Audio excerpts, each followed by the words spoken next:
Assalamualaikum warahmatullahi wabarakatuh.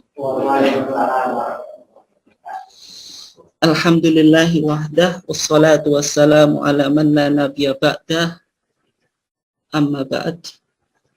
Bapak Ibu sekalian yang dimuliakan Allah, beserta kajian ketarjian PCM Ledok Kulon 2 yang dimuliakan Allah semuanya. Insya Allah pada kesempatan yang mulia ini kita akan mencoba melanjutkan kajian ketarjian kita sebagaimana di beberapa minggu yang lalu kita sudah memulainya, dan kemarin sudah kita coba melihat yaitu perspektif Muhammadiyah tentang ibadah, yaitu ibadah dalam perspektif Muhammadiyah. Nah, kemarin itu merupakan muqaddimah atau pengantar dari topik yang kita akan masuk pada kesempatan ini. Sehingga pada kesempatan ini kita akan mencoba melihat tentang Kitabut Thaharah, yaitu kitab yang mendiskusikan, yang berbicara tentang bersuci di dalam pandangan Islam sebagaimana yang dirumuskan oleh Majelis Tarjih. Nah, kalau kita lihat di sini, Kitabut Thaharah di dalam HPT itu merupakan keputusan Kongres Muhammadiyah ke-24 di Banjarmasin, yaitu Kalimantan, yang mana kongresnya itu dilaksanakan pada tanggal 15 sampai 22 Juli 1935. Nah, ini sekitar tentang background Kitabut Thaharah. Bapak Ibu sekalian yang dimuliakan Allah, kalau kita lihat di dalam HPT, maka HPT yang ada, yang berada di tangan kita, ini memiliki sistematika yang sifatnya itu disusun secara tematis. Maksudnya disusun secara tematis itu apa? Mengikuti urutan kitab-kitab fikih. Jadi nanti kalau jenengan lihat di HPT kita itu, maka kitab pertama itu Kitabul Iman, kemudian Kitabut Thaharah, kemudian Kitabus Shalah, Kitabul Jamaah, dan Kitab Jumat, kemudian zakat, puasa, haji, dan seterusnya. Nah, susunan secara tematis ini baru dimunculkan pada periodisasi Kiai Haji Ahmad Badawi. Kiai Haji Ahmad Badawi ini dulu pernah menjadi pimpinan pusat Muhammadiyah. Beliau ini yang menyusun susunan HPT yang kita miliki sebagaimana yang ada di tangan Bapak Ibu sekalian. Nah, susunan yang ada di sini itu berdasarkan susunan Kiai Haji Ahmad Badawi, dan juga beliau yang mentanfid ketika itu karena menjadi PP Muhammadiyah, maka di HPT kita itu ditanfidnya itu kan Kiai Haji Ahmad Badawi.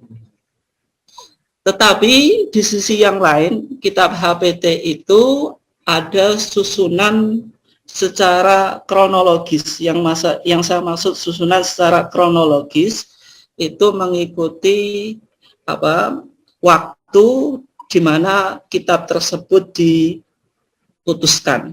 Sehingga kalau kita lihat di dalam tabel yang saya tayangkan itu, maka kalau kita lihat kita mau telusuri Kitabut Thaharah, maka secara susunan secara tematis itu dia setelah Kitabul Iman. Jadi Kitabul Iman kemudian Kitabut Thaharah.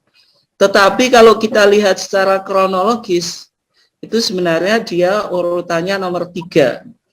Karena 1929 itu ada 2 kitab, yaitu Kitabul Iman dan Kitabus Shalah. Ini dibahas di dalam 1 tahun atau tahunnya bersamaan. Nah, ini. Nah, kemudian kalau secara tematis ternyata Kitabus Shalah yang 1929 itu letaknya di nomor 3 kan itu. Ini kan nomor 3. Dan kemudian Kitabut Thaharah itu nomor 2 secara tematis kan itu. Ya, ini tahunnya 1935. Jadi kalau kita melihat HPT, kalau kita mau telusuri lebih dalam, ya bisa kita lihat itu susunannya secara tematis atau kronologis. Meskipun kalau jenengan baca yang mengikuti susunan secara tematis berdasarkan ini ya tidak ada masalah. Tetapi kalau kita membahas kesejarahan tarjih itu menjadi poin yang penting. Nah, kemudian Bapak Ibu sekalian yang dimuliakan Allah, kalau kita lihat di situ yang warnanya merah itu, maka Kitab Thaharah itu diputuskan tahun 1935 pada Muktamar Khususi Tarjih ke-24 di Banjarmasin. Ketika itu yang menjadi pimpinan pusat Muhammadiyah Kiai Haji Hisham. Ini periodisasi yang ketiga, karena setelah meninggalnya Kiai Haji Ahmad Dahlan itu diganti oleh saudara iparnya yaitu Kiai Haji Ibrahim, kemudian diteruskan oleh Kiai Haji Hisham. Dan pada waktu itu yang menjadi pimpinan pusat Majelis Tarjih yaitu Kiai Haji Mas Mansor. Ini tokoh yang menjadi inisiator dan juga sangat banyak berkontribusi di dalam pembentukan Majelis Tarjih dan memperkaya ide-ide yang ada di dalamnya. Kemudian Bapak Ibu sekalian yang dimuliakan Allah, kalau kita lihat ini ada data di SM Suara Muhammadiyah yang dipublish tahun 1935. Nah, ini nanti kita coba bahas di SM 1935. Maka ada seruan Majelis Tarjih yang intinya Majelis Tarjih pimpinan pusat itu sudah bersidang yaitu tanggal 17 sampai 18 November 1934 yang diantara poin yang ingin disampaikan melalui Suara Muhammadiyah. Ini kita perlu juga membahas Suara Muhammadiyah karena ini merupakan majalah yang sangat historis di dalam perkembangannya Muhammadiyah. Maka di antara yang ingin dibahas oleh Majelis Tarjih pada nomor 2 yang B itu kan masalah toharoh yang akan dirembuk di muktamar atau kongres. Ini kan dipublish 1934 dan muktamarnya tadi berapa? 1935. Nah, kemudian kalau kita lihat pasca muktamar itu 1936 dan 1935 itu kan ada muktamar dibahas Kitab Thaharah. 1936 itu ada iklan yang menarik, itu juga dipublish di SM. Iklannya apa? Yaitu ini iklan zaman kuno ya. Ini dia Kitab Thaharah sudah lama dinanti baru sekarang terbit. Isinya sudah terang. Maksudnya ini ini promosi atau iklan yang dilakukan Majelis Tarjih melalui SM. Putusan Majelis Tarjih dalam Kongres Muhammadiyah ke-24 di Banjarmasin.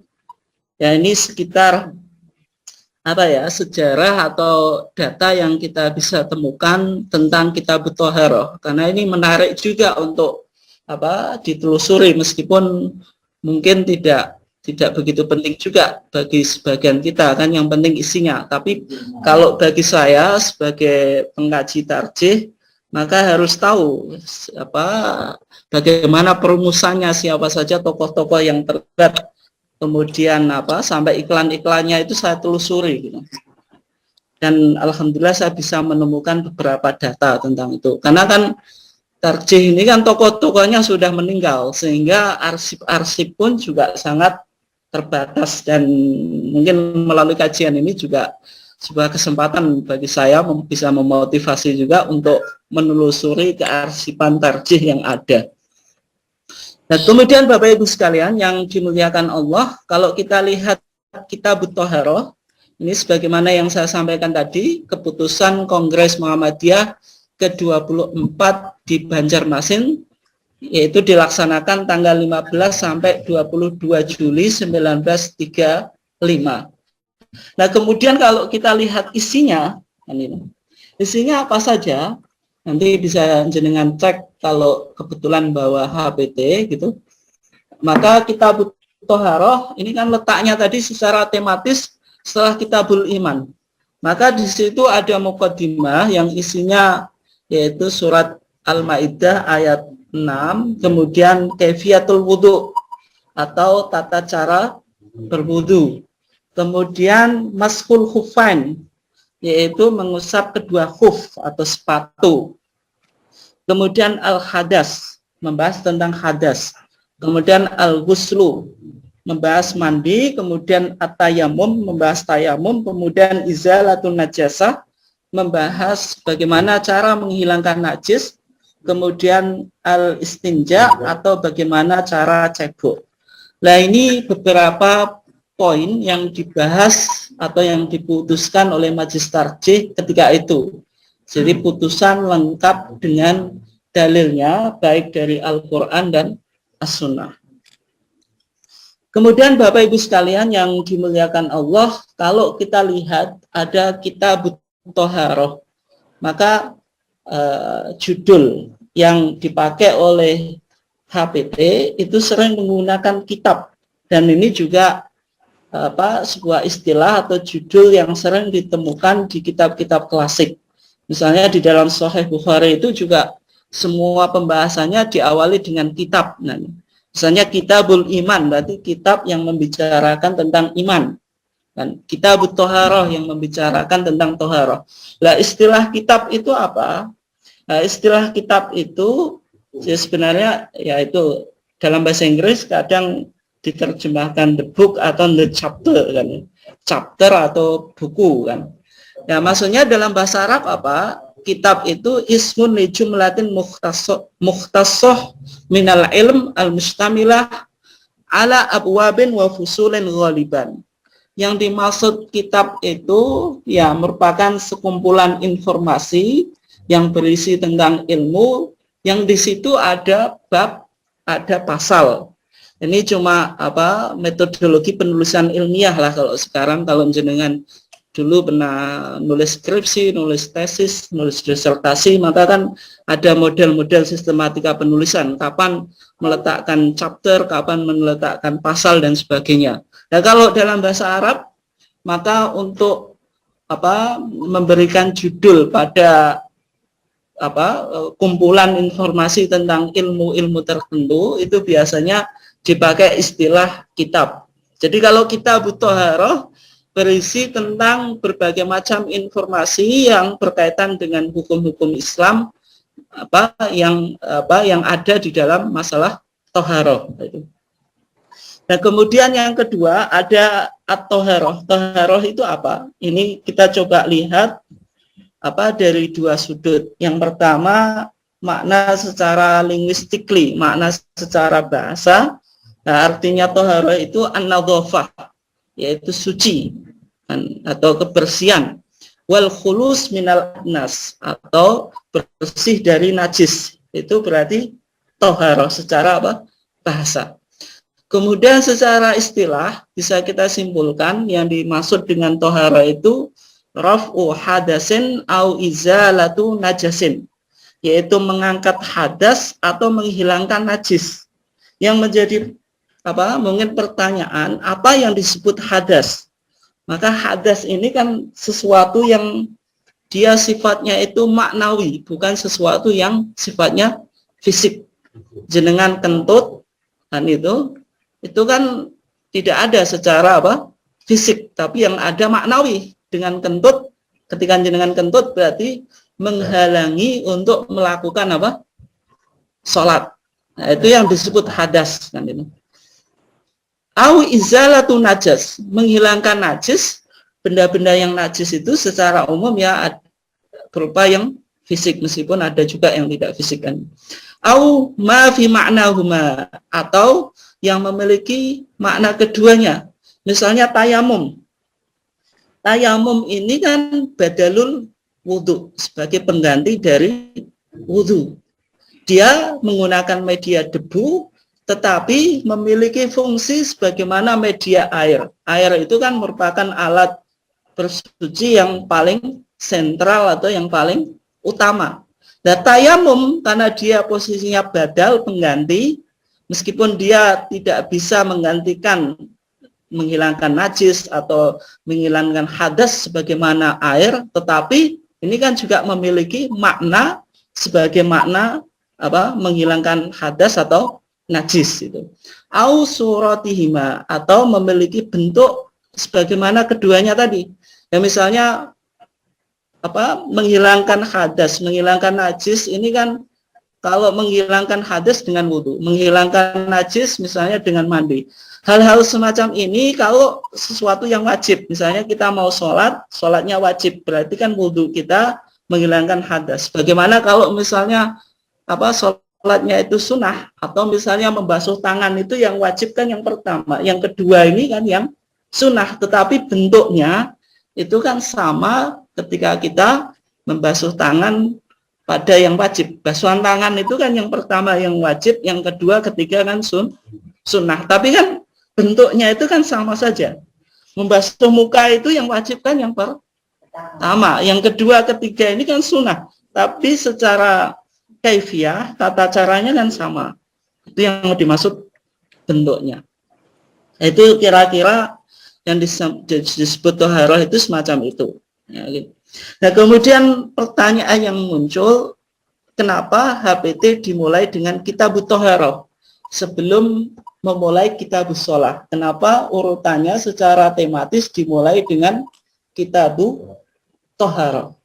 Ini kira-kira jawabannya bagaimana ya? Tapi karena ini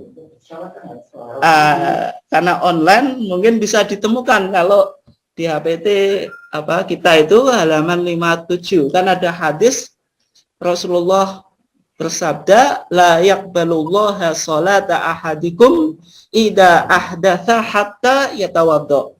Sesungguhnya Allah tidak menerima sholatnya seseorang di antara kamu apabila hadas sampai dia berwudu.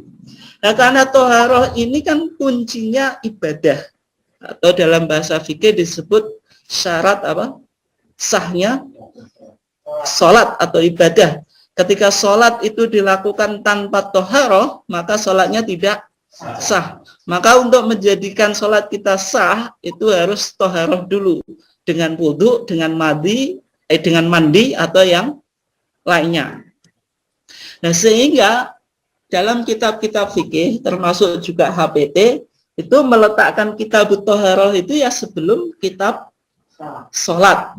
Karena toharoh itu menjadi kunci bagi sahnya sholat. Itu kira-kira jawabannya semacam itu. Dan kemudian dalam kajian kita akan mencoba melihat tentang pembahasan air. Nah, ketika kita bicara toharoh, kenapa kok harus membahas tentang air dulu?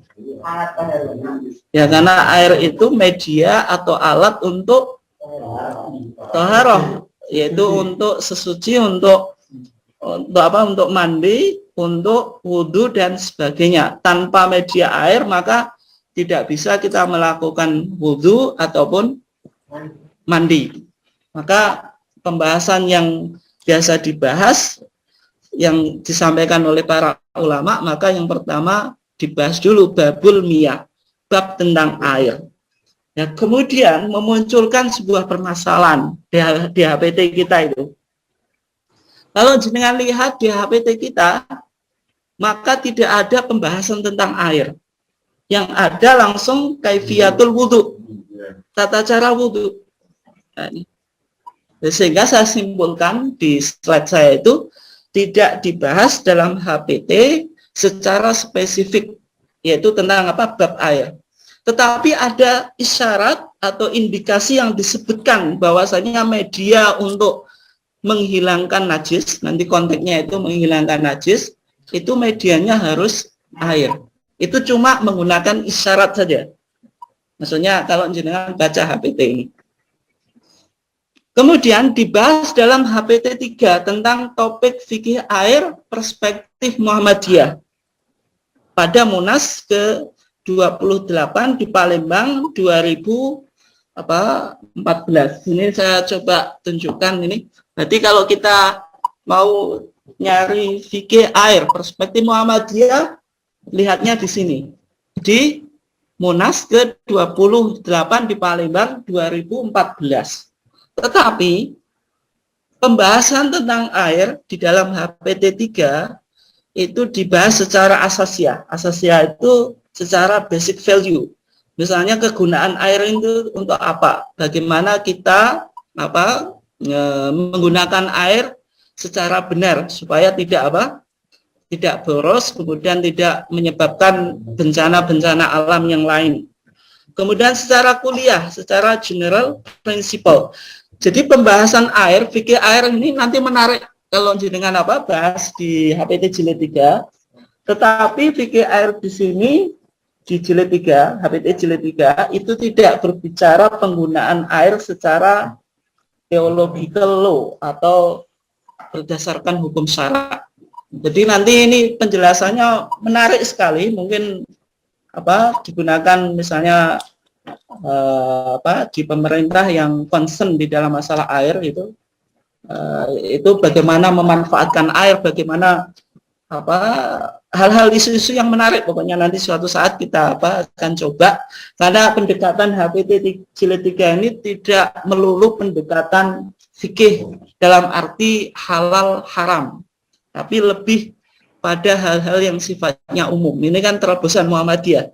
Bagaimana fikih itu bisa kita jadikan referensi di dalam kehidupan ini. Sehingga kalau kita bicara hukum Islam itu tidak terkesan hukum Islam itu hanya halal haram. Bicara air cuma digunakan media ibadah. Ternyata tentang irigasi, tentang pemanfaatan air itu semuanya ada penjelasannya di dalam Islam. Ini yang jarang dikaji. Maka karena Muhammadiyah itu sifatnya tajdid, melakukan pembaruan, hal-hal yang mungkin belum banyak dikaji oleh para ulama, demikian juga dalam masalah kita mungkin di antara kita belum dinilai penting, itu menjadi fokus juga di dalam HPT jilid 3. Tetapi di dalam jilid 3 itu juga belum dibahas penggunaan air secara teologis, maksudnya penggunaan air tentang digunakan untuk bersuci. Nah, sehingga kalau kita lihat di situ fungsi air dalam perspektif syara, ini nanti kita akan coba bahas. Misalnya dalam HPT jilid 3 itu disebutkan salah satu fungsi air adalah sebagai sarana pensucian, berarti media untuk bersuci. Nah, dalilnya apa? Wa yunazzilu 'alaikum minas sama'i ma'an liyutahhirakum bih. Dan Allah menurunkan bagi kamu sekalian dari langit ma'an, air, liyutahhirakum bih, supaya kamu bisa bersuci, atau supaya air itu bisa digunakan media untuk bersuci. Nah, kemudian yang keempat itu air najis. Air najis itu air yang tercampur dengan najis. Ya kalau jumlahnya itu kurang dari 2 kulah. Nah, kalau 2 kulah kemudian berubah, maka dia najis juga. Nanti kan ada air itu banyak dengan sedikit. Kalau sedikit itu berarti kurang dari 2 kulah, ketika kecampuran najis dia najis. Kalau 2 kulah dia kecampuran najis, maka dia tidak najis kecuali dia mengalami perubahan kan itu. Nanti berapa 2 kulah itu kan itu. Nah, sehingga kesimpulannya kalau dalam tinjauan fikih klasik itu bisa dilihat itu berarti yang pertama air mutlak itu air suci mensucikan, kemudian yang kedua air mustakmal itu air suci tidak mensucikan, kemudian yang ketiga itu air najis atau mutanajis. Air mutlak itu apa? Yaitu sesuatu yang dinamakan air tanpa qaid. Tanpa qaid itu tanpa embel-embel nama tertentu. Misalnya kalau ini kan kopi ini nggak bisa saya sebut air mutlak. Kenapa? Karena jenengan ini bilang ini kopi, bukan air lagi. Kalau saya bawa misalnya yang tercampur kimia, ini hand sanitizer, ini ya tidak bisa disebut air mutlak, karena ini ya, kita tidak mungkin menamakan air lagi, karena ini sudah campuran kimia. Nah, contohnya air mutlak itu banyak sekali, misalnya air hujan, mata air, kemudian sumber air, air sungai, air laut, Air apa lagi? Air embun. Air mata. Air mata tidak. Kalau mata air iya. Air kelapa itu sudah tidak disebut air lagi, tapi disebut tambahi es menjadi es kelapa, es degan. Berarti itu sudah tidak bisa disebut air mutlak, karena dia sudah ada embel-embel nama yang lain. Maka jenengan air kelapa itu pasti kelapanya tidak. Maksudnya kelapa yang baru di sama saja, karena tidak mungkin kita menyebut itu air, pasti ya kelapanya tidak, pasti mengikuti gitu. Jadi kalau jenengan pakai wudhu dengan air kelapa, ya sebaiknya tidak diminum saja, enak gitu. Kenapa, ngapain dibuat wudhu kan gitu. Nah, nanti kita jawab bagaimana tentang air aqua yang sudah mengalami proses penyulingan. Nah, itu. Ya intinya kaidahnya yang disebut air mutlak itu air yang turun dari langit atau bersumber dari bumi. Pokoknya yang turun dari langit dan bersumber dari bumi, semua model air semacam itu disebut air mutlak. Nah, ini HPT mengisyaratkan sebagaimana yang saya sebutkan tadi dalam bab babu izalatin najasa, yaitu menghilangkan najis. Kata HPT, hatta tuzila awsafaha min launin wa rihin wa ta'min bil ma'it tahur. Sesuatu yang kena najis itu dibersihkan sampai hilang sifat-sifatnya. Di antara sifatnya apa? Baunya hilang, warnanya hilang, rasanya hilang. Ini 3 sifat yang melekat ini. Dengan apa medianya? Bil ma'it tahur, dengan air yang suci dan mensucikan, berarti air mutlak. Kalau HPT jilid 1 itu bicaranya cuma ada al-ma'al at-tahur, yaitu air yang mutlak, tidak dibahas air-air yang lain. Nah, sehingga bagaimana saya bisa menyimpulkan kok ini pandangan Muhammadiyah, ini jenengan perlu tanyakan juga. Jangan-jangan saya ngarang sendiri.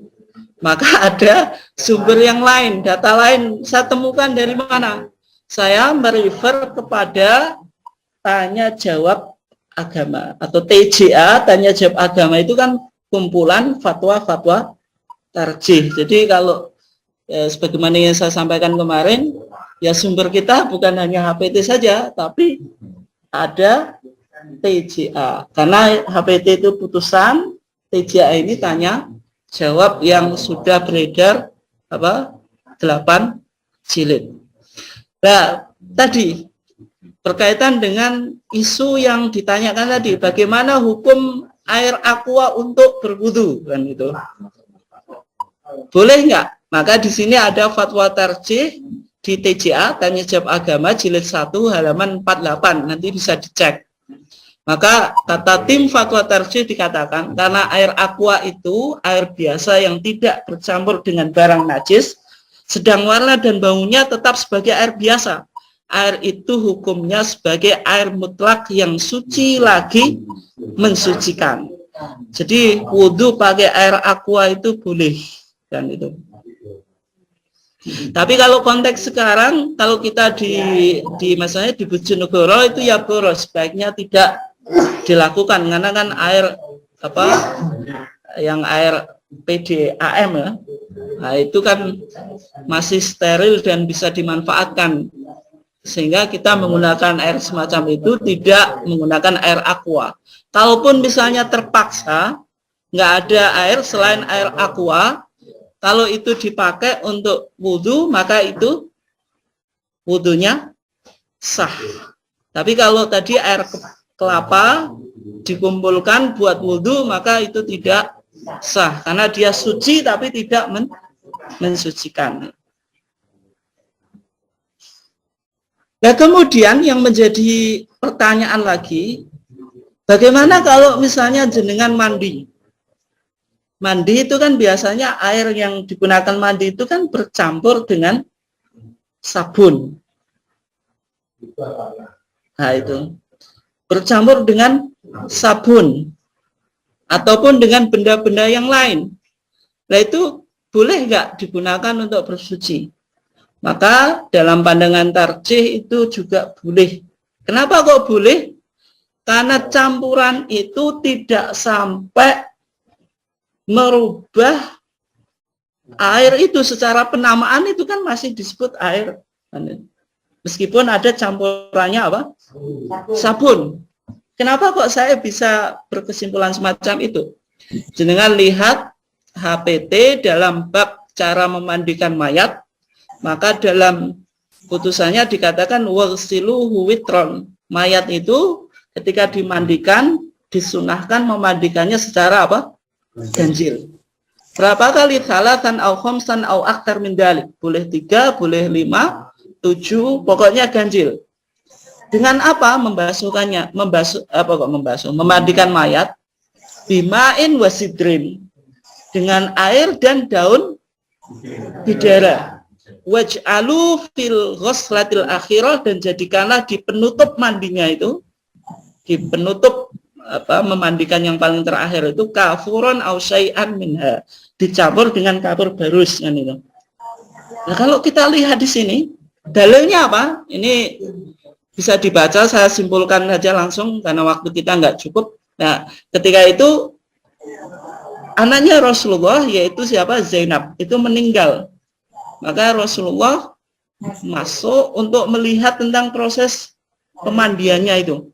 Maka kata Rasulullah disuruh memandikan 3 atau 5, kemudian disuruh pakai apa? Air dengan daun bidara dan menutupnya dengan kapur barus. Ya. Nanti di apa session session tanya jawab. Ini jawabannya panjang kalau itu. Kapur itu bahasa Arab itu. Nah, jadi kapur yang kapur barus itu bahasa Arab, kafur. Kafur. Maka bagaimana cara pendalilannya dari hadis ini? Yang pertama, mayit itu dimandikan, media air yang digunakan untuk memandikan status airnya sama nggak dengan yang kita pakai bagi orang yang masih hidup? Ya sama. Kalau kita harus pakai air mutlak, orang mati ya pakai air mutlak. Jangan sampai orang meninggal dimandikan dengan air kelapa.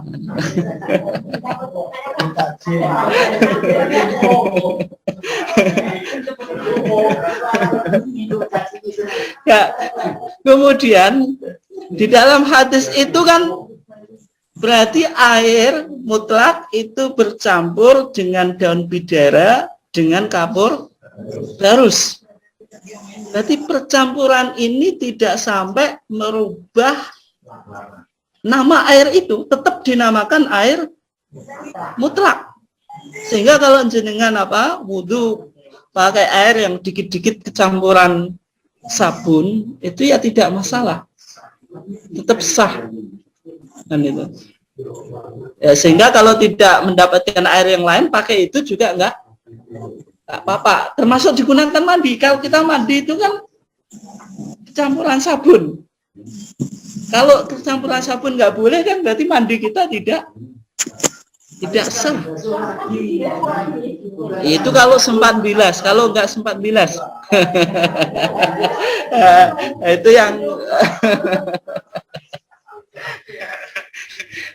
intinya sabun yang campuran sabun itu kan tidak merubah air gitu. Jadi itu tetap disebut air mutlak gitu loh. Suci dan mensucikan gitu.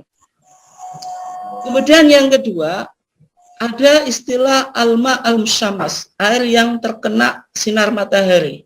Ini ada beberapa syarat di kitab fikih, tapi yang jelas syarat itu susah terpenuhi di Indonesia karena negaranya harus panas. Kemudian diletakkan di selain emas dan perak. Pokoknya banyaklah syaratnya, tapi intinya tarjih tidak membahas alma al-musyamas karena ini kan mungkin masalah yang ada di Timur Tengah karena cuacanya panas gitu.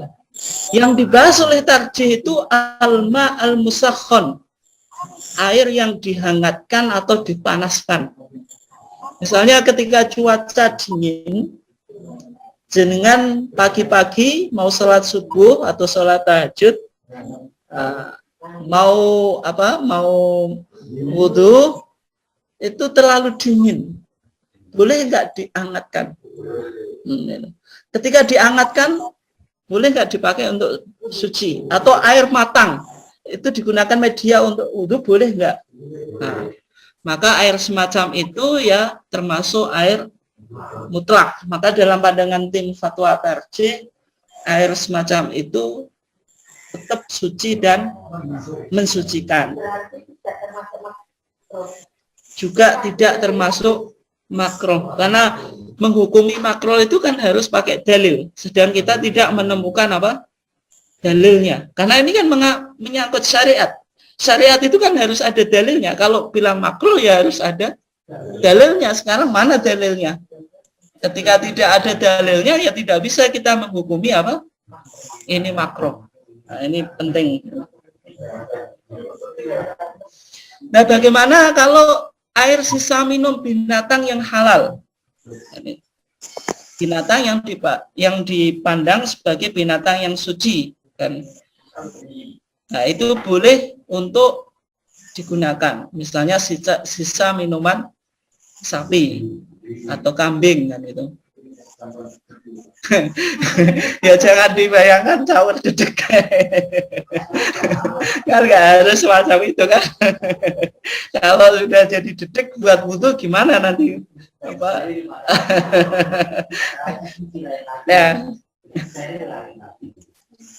Ya kemudian misalnya bagaimana kalau bekas kucing? Kucing itu kan sebenarnya haram. Tetapi kucing itu kan binatang ternak yang tidak kita bisa pisahkan dalam kehidupan kita. Maka ketika itu ada hadis yang secara khusus menjawab itu. Ketika Rasulullah itu inna Rasulullah SAW qala inna halaisat binajasin. Ketika ditanya bekas minuman kucing itu najis atau tidak, kata Rasulullah laisat binajasin, itu bukan najis. Wa inna ma hiya minat tawafina alaikum wat tawafat. Karena kucing itu binatang yang selalu mengikuti atau selalu bersama kita di dalam kehidupan kita. Binatang yang selalu menemani manusia itu kan kucing. Maka kalau itu dianggap jilatannya itu menajiskan, agama ini kan menjadi repot. Masa binatang yang setiap hari kita kumpul, kemudian jilatannya dianggap membuat air itu najis. Ini Islam itu sebenarnya sangat mudah kan itu. Ya beda dengan anjing. Nah nanti membuat satu binatang itu membuat ya nanti itu kajian medis ya, kajian kedokteran. Nanti apakah air liurnya itu ada bakteri-bakteri atau kuman yang sebaiknya tidak digunakan kan gitu. Nah, itu perlu dikaji juga kan gitu.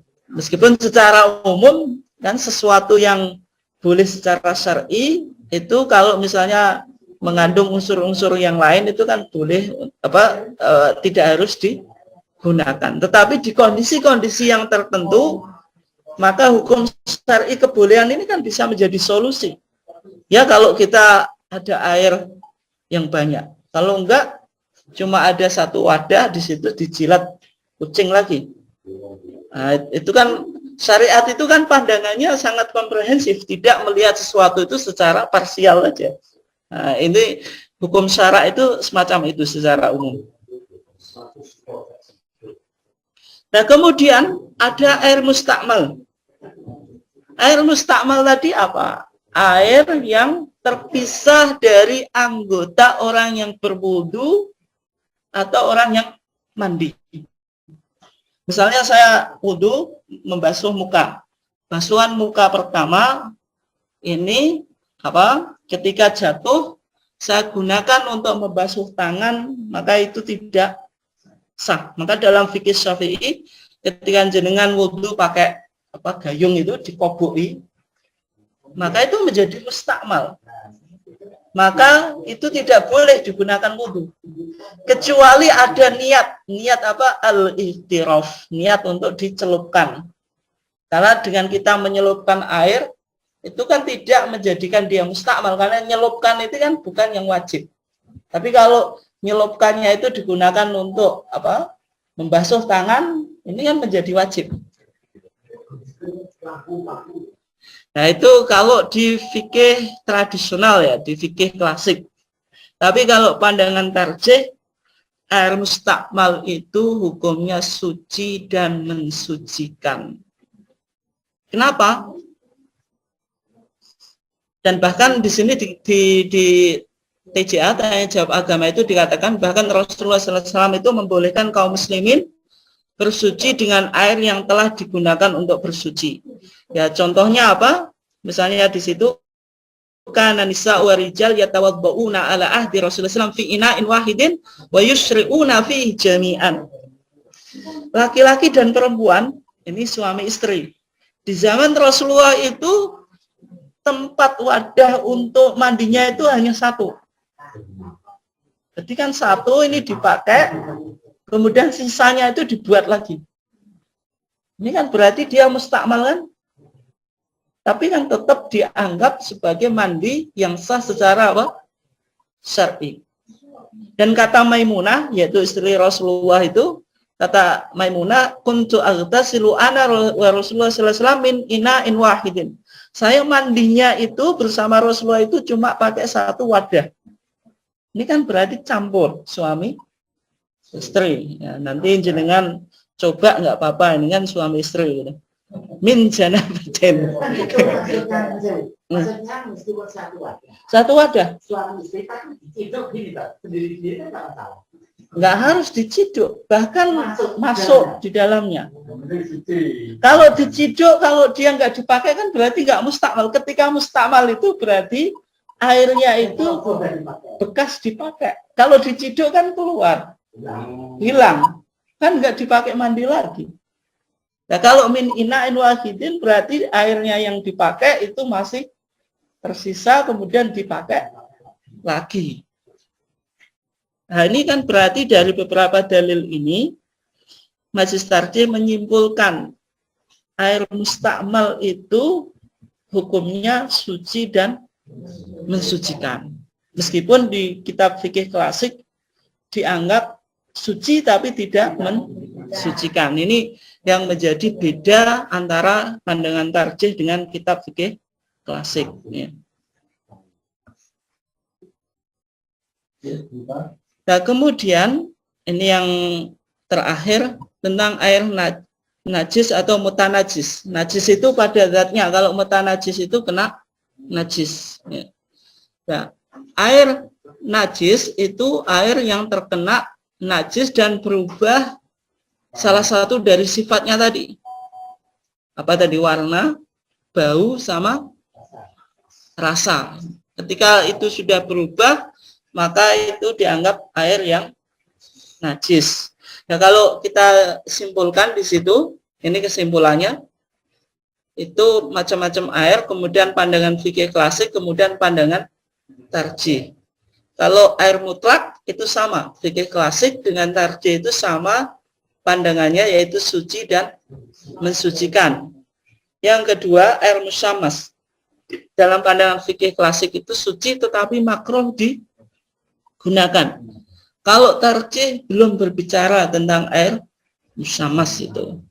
Kemudian air mustakmal itu suci tetapi tidak mensucikan. Ini kalau fikih klasik. Tapi kalau tarjih suci dan mensucikan. Sehingga dalam pandangan orang Muhammadiyah itu tidak sibuk mendiskusikan ini air mustakmal atau tidak. Bahkan wudhu pakai gayung saja dikobokkan ya biasa saja kan gitu. Karena kan yang masuk gayung itu dipakai lagi ya tetap suci selama tidak berubah tiga tadi. Warna, bau, rasa. Kemudian yang ketiga air najis atau mutanajis. Itu kalau fikih klasik itu dibedakan, kalau sedikit itu kurang dari 2 kulah, kalau banyak 2 kulah. Kalau tarjih tidak membedakan 2 kulah atau tidak. Dan itu dipandang najis jika berubah salah satu dari 3 sifatnya. Ya, kira-kira kesimpulannya semacam itu ya. Ini sampai sini silahkan untuk kalau ada tanggapan atau pertanyaan.